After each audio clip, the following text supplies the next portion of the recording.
मौसम के बदलते ही सबसे अहम और ज़रूरी काम हर औरत के लिए कपड़ों का संभालना हो जाता है और अगले सीज़न के लिए कपड़ों का निकालना। अब मौसम काफ़ी फेयर हो चुका था और अब सर्दियों के कपड़े बिल्कुल भी नहीं पहने जा सकते थे। तो आज बच्चे अच्छे मूड में थे और आज बाहर खेल रहे थे। तो मैंने सोचा क्यों ना आज ये सबसे बड़ा काम कर लिया जाए। जब संभालने पे आओ तो लगता है कि कपड़ों की पूरी फैक्ट्री है और जब पहनाने पे आओ तो लगता है कि कोई कपड़ा ही नहीं। मेरे बच्चे की वार्डरोब तो हो गई है खाली, अब इसमें जाएंगे गर्मियों में। मेरे ख्याल से दुनिया का सबसे मुश्किल तरीन काम शॉपिंग पर जाना है। मौसम चेंज हो चुका था और अब बच्चों को गर्मियों के शूज़ लेने थे और बच्चों के शूज़ लेने के लिए उनका साथ जाना बहुत ज़रूरी था।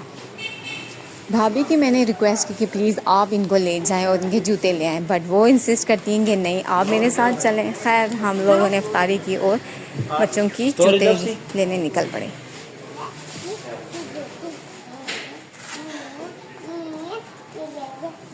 अभी आपकी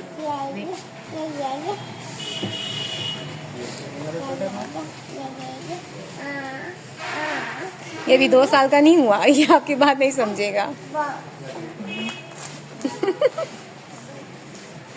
अभी वेट करें, अभी आपकी टर्न नहीं है, वेट करें।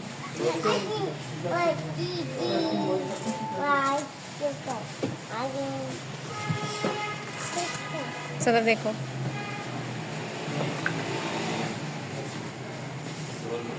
खड़े हो।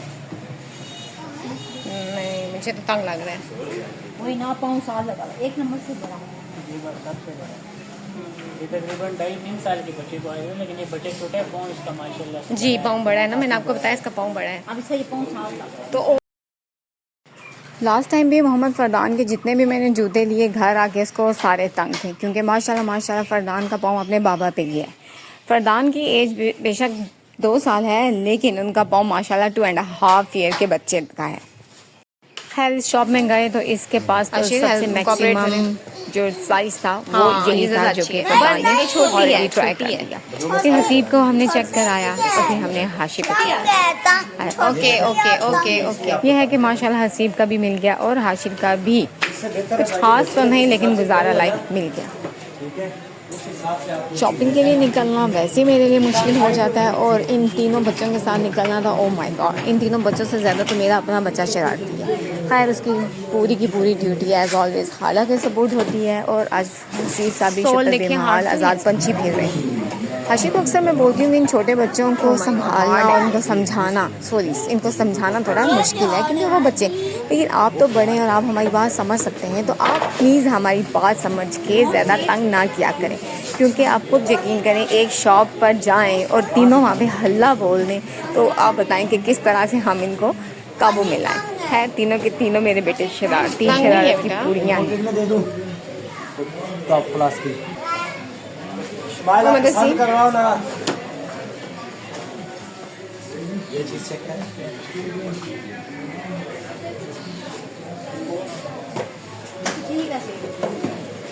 कहीं रेड में ही देते थे जी। दो बच्चे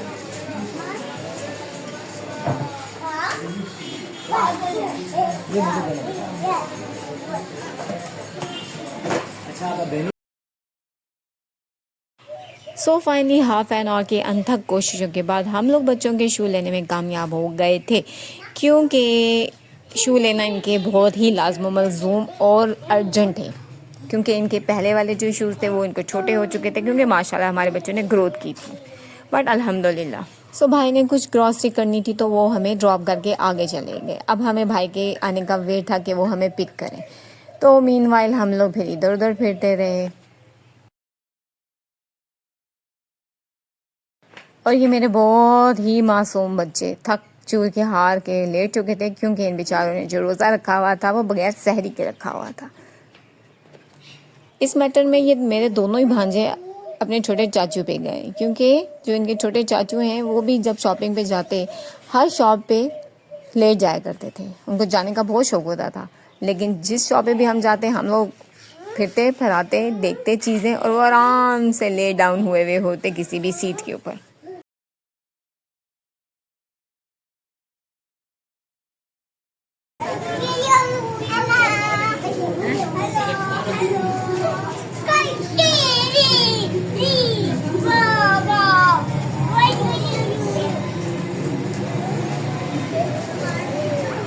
फरदान इधर आए फरदान।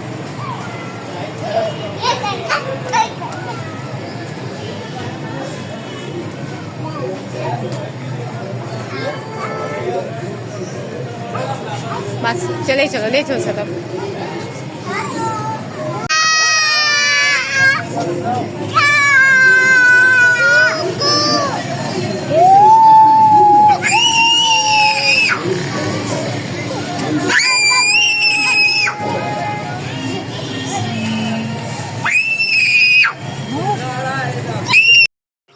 हमें फारिग फिरते तकरीबन 20 मिनट हो चुके थे और बच्चों ने मीनवाइल इतना हंगामा किया, इतना हंगामा, इतनी चीज़ें हमारी कि दुकानदार निकल कर बाहर आए कि अल्लाह खैर करे क्या हो रहा है।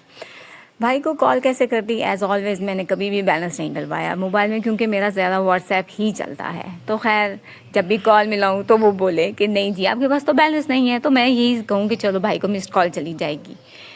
है हम फिरते फराते रहे, लोग हमें देखते रहे कि ये कौन ही पागल है। फाइनली भाई आ चुके थे और अल्हम्दुलिल्लाह जल्दी से हमने बच्चों को गाड़ी में किया डंप और जल्दी से अपना सफ़र किया शुरू।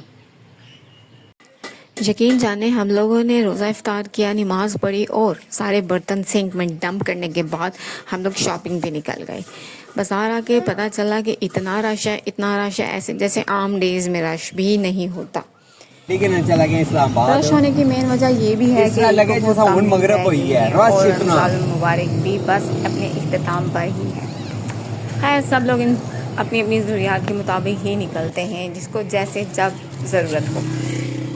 फिर हमने यहाँ से जल्दी से दूध और दही उठाया और फिर मेरे जो बेटे हैं वो सो चुके थे। बतेरी कोशिश मैंने और मेरी भाभी ने की कि मेरा बेटा ना सोए, क्योंकि जैसे ही वो गाड़ी से उतरेंगे उनकी नींद ख़राब होगी और फिर उसके बाद उन्होंने नहीं सोना।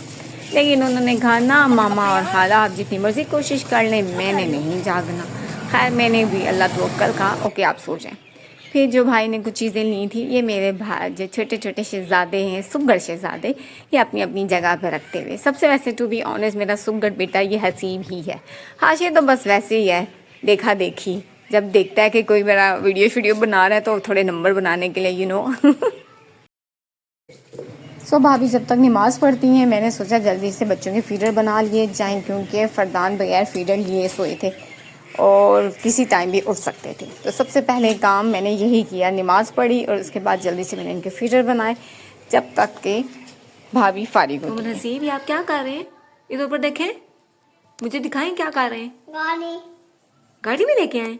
तो कौन लेके गया था गाड़ी में? ओ ये आप क्या कर रहे हैं आप? बाबा नहीं, कर क्या रहे हैं आप? चने नहीं है ये क्या है? बाबा। ये बाबा तो नहीं है, है? ये बाबा तो नहीं है। अच्छा बताइए ये कर क्या रहे हैं आप? काम? गाड़ी कर रहे हैं? उफ अल्लाह जी, गाड़ी सो जाओ ना। गाड़ी फिर किधर गई है गाड़ी? सो जाओ। मून किधर है? बाय। Moon bye? चलो मून को बाय कर दो, फिर बोलो मून बाय। हाँ को मून सो जाओ, बोलो मून सो जाओ, सो जाओ मून। इधर देख के बोले ना। अच्छा ओके अल्लाह हाफिज कर दे। बिस्मिल्लाह बिस्मिल्लाह।